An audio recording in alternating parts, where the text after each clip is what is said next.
farmasi yang berjudul penentuan kadar air. Jadi poin yang pertama yang akan dibahas yaitu pengertian, kemudian yang kedua ada prosedur kerja secara umum, dan yang ketiga pemilihan indikator, dan keempat ada contoh kasus, dan yang terakhir ada bahan dan golongan obat. Jadi poin pertama ada pengertian, di mana penentuan kadar air adalah proses analisis untuk mengetahui jumlah air dalam suatu bahan atau sediaan farmasi. Air dapat memengaruhi stabilitas, efektivitas, dan masa simpan produk farmasi. Kemudian pengeringan. Pengeringan adalah proses penghilangan air dari zat padat menggunakan sumber panas. Menurut Khairunisa menyatakan bahwa kadar air merupakan parameter penting dalam penetapan mutu sediaan farmasi karena dapat memengaruhi aktivitas kimia dan mikrobiologi. Selain itu, penentuan kadar air merupakan analisis paling penting dan luas dilakukan dalam pengolahan dan pengujian pangan.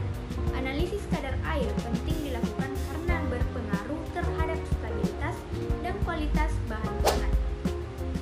Kandungan air dalam pangan bervariasi sangat luas. Produk-produk susu cair mempunyai kadar air 87 hingga 91%, susu bubuk 4%, mentega 15%, dan krim 60 hingga 70%, dan es krim 65%. Sementara itu, kandungan air pada buah-buahan atau bagian yang dapat dimakan lebih besar dari 90%, seperti melon 92 hingga 94%, jeruk 86 hingga 89%, jambu 81%, dan jus segar dan nektar 85 hingga 93%. Serealia umumnya mempunyai kadar air yang rendah seperti gaba kering 10 hingga 14%, sereal sarapan 4%, dan makaroni 6%. Ikan dan daging tergantung kandungan lemaknya bervariasi terhadap umur, sumber, dan musimnya, yang kadar airnya berkisaran antara 50 hingga 70%. Kandungan air pada daging angsa sekitar 50%, ayam 75%, telur segar 74%, dan telur kering 5%. Ubi jalar mengandung air sekitar 69%, kemudian kentang 78%, lobak 93%, dan mentimun 96%. Penentuan kadar air tidak hanya penting dalam bidang farmasi saja, tetapi juga sangat berperan dalam industri pangan. Hal ini karena kadar air suatu bahan pangan sangat berpengaruh terhadap tekstur, cita rasa, dan daya simpan, serta keamanan pangan. Bahan dengan kadar air tinggi, misalnya buah-buahan yang segar, mudah mengalami kerusakan mikrobiologis karena merupakan media tumbuh yang baik bagi bakteri, jamur, dan lagi. Sebaliknya, bahan pangan dengan kadar air yang rendah, seperti serealia atau susu bubuk, umumnya yang memiliki daya simpan yang lebih lama. Saya Ratna, di sini saya akan melanjutkan penjelasan mengenai prosedur kerja secara umum. Yaitu ada beberapa poin. Poin pertama, penimbangan sampel, di mana tahap pertama adalah penimbangan sampel. Sampel yang akan dianalisis ditimbang dengan teliti menggunakan timbangan analitik. Kemudian, tujuan dari tahap ini adalah untuk mendapatkan massa awal sampel yang akurat sebelum proses pengeringan dilakukan.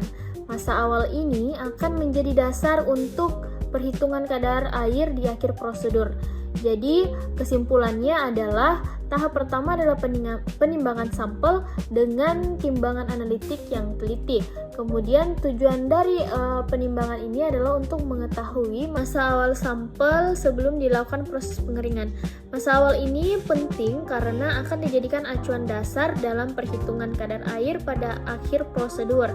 Kemudian hasil penimbangan yang akurat sangat menentukan keakuratan hasil analisis kadar air. Poin selanjutnya yaitu pengeringan dengan oven atau titrasi culture, di mana setelah ditimbang sampel dikeringkan untuk menghilangkan seluruh kandungan airnya. Kemudian metode yang umum digunakan adalah dengan menggunakan oven atau titrasi culture. Penggunaan oven biasanya dilakukan dengan memanaskan sampel pada suhu tertentu hingga massa sampel tidak lagi berkurang, yang menandakan bahwa seluruh air yang telah menguap. Sementara itu, titrasi culture ini adalah metode kimia yang lebih spesifik dan akurat, terutama untuk sampel dengan kadar air yang sangat rendah. Jadi, pada intinya, pengeringan dengan oven atau titrasi Karl-Fischer ini, yang pertama setelah sampel ditimbang, tahap berikutnya adalah menghilangkan airnya yang terkandung dalam sampel. Kemudian ada dua metode umum yang digunakan. Yang pertama itu pengeringan dengan oven, di mana sampel dipanaskan pada suhu tertentu hingga massa sampel konstan atau tidak berkurang lagi. Kemudian kondisi ini menandakan bahwa seluruh air dalam sampel sudah hilang. Titrasi Karl-Fischer di mana merupakan metode kimia yang menentukan kadar air dan lebih spesifik dan akurat dibandingkan metode oven. Selanjutnya itu sangat berguna untuk sampel yang kandungan airnya sangat rendah karena pada metode oven kadang kurang sensitif. Poin selanjutnya yaitu pengukuran massa sebelum dan sesudah pengeringan, di mana setelah sampel dianggap kering sempurna, sampel ditimbang kembali. Kemudian pengukuran ini menghasilkan massa akhir sampel yang merupakan massa kering tanpa kandungan air. Jadi kesimpulannya itu pengukuran massa sebelum dan sesudah pengeringan. Setelah sampel dianggap kering sempurna, sampel ditimbang kembali dan hasil dari penimbangan ini adalah disebut massa akhir atau massa kering tanpa kandungan air. Selanjutnya dengan membandingkan massa awal sebelum pengeringan dan massa akhir setelah pengeringan, dapat diketahui berapa banyak air yang hilang selama proses pengeringan. Selanjutnya yaitu perhitungan kadar air dalam persen, di mana langkah terakhir adalah perhitungan kadar air dalam persen. Perhitungan ini dilakukan dengan membandingkan selisih massa. Intinya adalah tahap terakhir perhitungan kadar air dalam bentuk persen. Kemudian perhitungan dilakukan dengan membandingkan selisih massa awal dan massa akhir terhadap massa awal.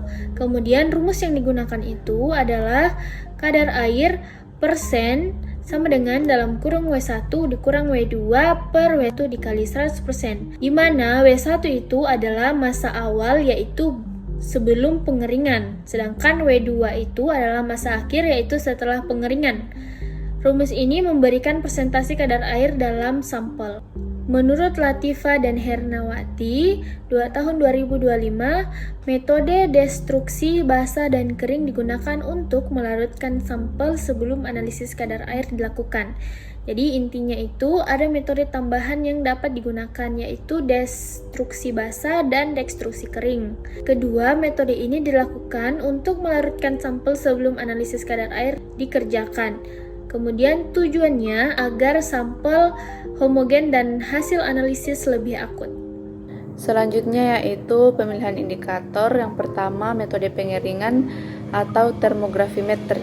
Alat yang digunakan dalam metode termografimetri adalah oven pengering, yang dimana pengeringan bahan itu sendiri merupakan suatu metode untuk mengeluarkan atau menghilangkan sebagian air dari suatu bahan dengan menguapkan air tersebut dengan menggunakan energi panas. Pada bagian metode pengeringan atau termografimetri ini ada dua macam metode yaitu metode oven udara dan metode vakum.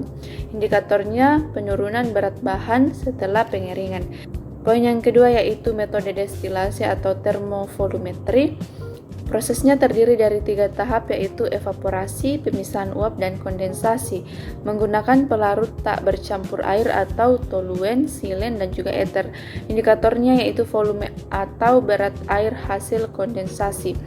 Definisi dari evaporasi, pemisahan uap, dan kondensasi sendiri adalah evaporasi memindahkan pelarut sebagai uap air dari cairan pemisah uap cairan di dalam kolom. Kemudian pemisahan uap, komponen dengan titik didih lebih rendah yang lebih volatil dari komponen lain yang kurang volatil. Kemudian kondensasi dari uap cairan untuk mendapatkan fraksi pelarut yang lebih volatil. Poin yang ketiga yaitu metode listrik elektronika, di mana metode ini didasarkan pada pengukuran tahanan yang ditimbulkan dari bahan yang mengandung air, di mana indikator tersebut yang pertama penyerapan gelombang mikro. Penyerapan gelombang mikro, energi yang diserap menunjukkan kadar air. Kemudian penyerapan sonik dan ultrasonik. Sonik dan ultrasonik, identitas gelombang yang dihasilkan berkolerasi dengan kadar air. Kemudian yang keempat yaitu metode titrasi Karl-Fischer. Reaksi kimia antara air dan reagen Karl-Fischer atau iodin SO2 dan piridin menghasilkan produk yang dapat dihitung secara volumetri. Indikatornya yaitu volume titran dari Card-Fisher yang bereaksi dengan air. Metode titrasi Card-Fisher ini digunakan untuk mengukur kadar air, contohnya dengan metode volumetri berdasarkan prinsip titrasi. Seperti yang saya jelaskan tadi bahwa pada reaksi kimia antara air dan reagen Card-Fisher atau iodin SO2 dan piridin menghasilkan produk yang dapat dihitung secara volumetri. Poin yang kelima yaitu metode kalsium karbida. Reaksi antara air dan kalsium karbida menghasilkan asetilen yang diukur untuk menentukan kadar air. Indikatornya yaitu volume atau tekanan gas asetilen yang terbentuk. Poin yang keenam yaitu metode asetil klorida. Air bereaksi dengan asetil klorida menghasilkan asam asetat dan HCl, lalu dititrasi dengan basa. Indikatornya yaitu volume basa yang digunakan untuk menitrasi asam hasil reaksi. Metode asetil klorida tersebut digunakan untuk bahan-bahan yang berupa minyak, mentega, margarin, rempah-rempah, dan beberapa bahan berkadar air rendah. Kemudian poin yang ketujuh yaitu metode fisis. Ada 3 cara penentuan air kadar. Cara fisis antara lain indikatornya itu tetapan dielektrium, mendapat nilai konstanta dielektrik bahan. Pada bagian ini perlu menggunakan kurva standar yang menggambarkan hubungan antara kadar air dan tetapan dielektrium dari bahan yang diteliti. Kemudian konduktivitas listrik, mendapat nilai resistansi atau daya hantar listrik. Kemudian moisture meter, mendapat pembacaan digital kadar air dari sensor. Moisture meter ini tidak hanya dipakai untuk mengukur kadar air kayu saja, akan tetapi bisa juga dipakai untuk berbagai media yang mau diukur, contohnya beras, jagung, kacang-kacangan, padi, gandum, dan lain sebagainya. Kemudian poin yang ke-8 yaitu metode desikasi kimia. Air diserap oleh zat kimia higroskopis, misalnya P2O5 CaCl2, lalu dihitung dari penurunan berat. Indikatornya itu penurunan berat bahan akibat penyerapan air oleh desikan kimia. Kemudian poin yang terakhir yaitu metode spektroskopi atau inframerah dan NMR. Indikatornya yang pertama spektrum inframerah, intensitas penyerapan pada panjang gelombang tertentu. Yang kedua yaitu energi NMR, besarnya energi yang diserap oleh inti atom H dari molekul air. Metode spektroskopi inframerah ini didasarkan pada pembentukan spektrum penyerapan inframerah yang sangat spesifik oleh molekul air yang terdapat pada bahan seperti padat atau cair. Identitas penyerapan sinar inframerah berbanding lurus dengan kadar air. Ada studi kasus dengan judul kadar air ekstrak herba Sambiloto atau Anthocrapis paniculata pada variasi suhu pengeringan. Dimulai dengan cara kerja atau metodologinya. Penelitian ini menggunakan desain eksperimen one shot case study. Prosedur kerjanya dibagi menjadi 4 tahap utama. Pertama, ekstraksi herba Sambiloto, di mana Simplicia sambiloto atau Anthocrapis paniculata sebanyak 500 gram disiapkan. Kemudian ekstraksi dilakukan secara perkolasi. Kemudian pelarutnya digunakan etanol 96% sebagai pelarut sebanyak 1,5 liter. Proses berlangsung selama 6 jam. Kemudian ekstrak cair yang keluar dari perkolator dimasukkan ke dalam penamas untuk diuapkan pelarutnya. Tahap kedua yaitu pembuatan ekstrak herba kering, di mana untuk mengubah wujud dari ekstrak kental ditambahkan bahan pengikat amino atau pad. Proses ini menghasilkan ekstrak herba kering yang siap untuk diuji dan divariasikan pengeringannya. Tahap ketiga yaitu variasi suhu pengeringan. Ekstrak kering dianalisis kadar airnya sebelum dan sesudah dimasukkan prosedur pengeringan. Kemudian suhu pengeringan divariasikan pada 3 tingkatan, yaitu 40 derajat, 50 derajat, dan 10 derajat. Kemudian untuk waktu pengeringannya, pengeringan menggunakan oven pada suhu bervariasi, dilakukan selama 9 jam. Tahap keempat yaitu uji kadar air dengan menggunakan metode gravimetri. Yang pertama dilakukan persiapan cawan. Cawan Petri dipanaskan dalam oven pada suhu 105 derajat Celcius selama 10 menit. Cawan kemudian dimasukkan ke dalam desikator dan ditimbang beratnya atau W1. Kemudian penimbangan sampel awal. Ekstrak herba Sambiloto sebanyak 5 gram dimasukkan dalam cawan Petri, lalu ditimbang totalnya W2. Kemudian ada penelitian akhir. Cawan Petri berisi sampel di oven pada suhu 105 derajat Celcius selama 2 jam. Suhu ini lebih tinggi dari suhu variasi pengeringan dan berfungsi untuk menghilangkan seluruh sisa air yang terikat pada matriks sampel untuk keperluan dianalisis kadar airnya. Kemudian ada penimbangan akhir. Setelah pengeringan, cawan Petri dimasukkan ke dalam desikator dan didiamkan selama 5 menit untuk pendinginan. Kemudian ditimbang kembali atau disebut wetting. Kemudian dilakukan pengulangan. Proses pengujian ini dilakukan sebanyak 3 kali ulang atau disebut R1, R2, dan R3 untuk mendapatkan data yang valid dan rata-rata. Kemudian masuk pada pereaksi dan alasan penambahannya. Masuk pada pereaksi atau reagen. 2 bahan utama yang berperan sebagai pereaksi atau bahan tambahan adalah etanol dan amilo. Pertama ada etanol 96% digunakan sebagai pelarut. Kemudian ada amilum atau pati digunakan sebagai bahan pengikat. Dan kedua ada alasan penambahannya. Etanol 96%. Pelarut ini digunakan untuk metode ekstraksi perkolasi yang bertujuan untuk melarutkan dan menarik senyawa-senyawa aktif seperti diterpenolakton dan flavonoid dari herba sambiloto. Kemudian ada amilum atau pati. Bahan ini ditambahkan ke dalam ekstrak kental dengan alasan untuk mengubah tekstur ekstrak menjadi ekstrak herba kering. Ekstrak kering diperlukan agar dapat diolah lebih lanjut sesuai dengan prosedur CPOTB atau cara pembuatan obat tradisional yang baik. Ini persyaratan. Selanjutnya yaitu perubahan warna. Dalam jurnal yang kami ambil sebagai contoh kasus tidak mencantumkan atau tidak mendeskripsikan secara signifikan perubahan warna apa yang terjadi pada ekstrak herbal sambiloto. Masuk pada perhitungan kadar air. Perhitungan kadar air dalam jurnal itu tidak dijelaskan atau tidak dipaparkan secara detail. Yang hanya ditampilkan yaitu hasil sebelum di oven dan setelah di oven dengan suhu yang bervariasi, di mana kadar air sebelum di oven yaitu 16,91% dan pada suhu 40 derajat Celcius yaitu 7,58%, pada suhu 50 derajat Celcius yaitu 7,05%, dan pada suhu 60 derajat Celcius yaitu 5,1%. Hasil ini merupakan rata-rata dari 3 kali pengulangan atau 3 kali replikasi. Baik teman-teman, saya akan mencoba menjelaskan perhitungan kadar air sesuai dengan data yang ada dalam jurnal yang kami ambil sebagai contoh kasus, di mana dalam jurnal tersebut menggunakan rumus persen kadar air sama dengan W2 dikurang W3 per W2 dikurang W1 dikali 100%, di mana W1 adalah berat cawan Petri kosong dengan satuan gram, W2 adalah berat cawan Petri plus sampel sebelum dikeringkan dengan satuan gram, W3 adalah berat cawan Petri plus sampel setelah kering dalam satuan gram. Dalam jurnal tersebut diketahui bahwa berat sampel basah sama dengan 5 gram. W1 tidak diketahui jelas berapa dalam jurnalnya, tapi kita misalkan saja itu 20 gram. W2-nya itu 20 gram ditambah 5 gram sama dengan 25 gram. Selanjutnya yang diketahui yaitu persen kadar air sebelum di oven yaitu 16,91%.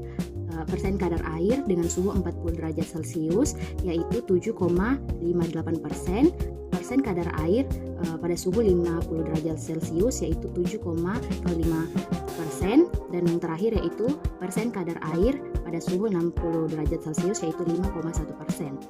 Yang di sini yang akan dicari tahu adalah berapa nilai W3-nya. Untuk dalam penyelesaian yaitu kita masukkan rumusnya, persen kadar air sama dengan W2 dikurang W3 per W2 dikurang W1 dikali 100%, di mana persen kadar air yang digunakan yaitu persen kadar air sebelum di oven, nilainya yaitu 16,91% sama dengan 25 gram dikurang W3 per 25 gram dikurang 20 gram dikali 100%. Kita ubah bentuk persennya dulu ke dalam bentuk desimal dengan cara membaginya dengan 100. Hasilnya 0,1691 sama dengan 25 gram dikurang W3 per 5 gram dikali 1. Setelah itu kita kalikan silang menjadi 0,1691 dikali 5 gram sama dengan 25 gram dikurang W3, hasilnya 0,8455 gram sama dengan 25 gram dikurang W3. Kita pindahkan kedua sukunya menjadi W3 sama dengan 25 gram dikurang 0,8455 gram. Hasil W3-nya yaitu 24,1545 gram. Baik, saya lanjut di bagian contoh bahan dan golongan obat. Jadi beberapa contoh penetapan kadar air pada bahan atau golongan obat yang menggunakan reagen kimia meliputi metode Karp-Fischer atau KF, titrasi volumetrik untuk tablet golongan analgesik, di mana reagen KF yang terdiri dari iod atau I2, sulfur dioksida atau SO2, imidazol, dan metanol bereaksi secara spesifik dengan air untuk mengukur kadar air rendah atau kurang dari 2% guna mencegah degradasi hidrolisis. Metode KF cougometrik untuk golongan antiinflamasi non-steroid menggunakan reagen serupa dengan elektrolisis iod untuk mendeteksi air terikat hingga tingkat 0,0001% pada sampel sensitif panas. Metode titrasi azeotropik dengan toluena sebagai reagen untuk kadar air dalam minyak atsilik obat seperti ekstrak peppermint atau golongan ekspektoran, di mana toluena membentuk azeotrop dengan air dan diukur secara volumetrik skala distilasi, serta metode KF atau Karp-Fischer untuk kapsul amoksilin, yaitu golongan antibiotik. Dengan reagen KF atau Karp-Fischer standar untuk memastikan kadar air kurang dari 5% agar menjaga stabilitas beta-laktam, di mana selisih konsumsi reagen dihitung berdasarkan faktor kalibrasi air suling. Berikut literatur review yang kami dapat. Sekian dari presentasi kami, kurang dan lebihnya mohon dimaafkan. Saya tutup dengan ucapan Assalamualaikum warahmatullahi wabarakatuh.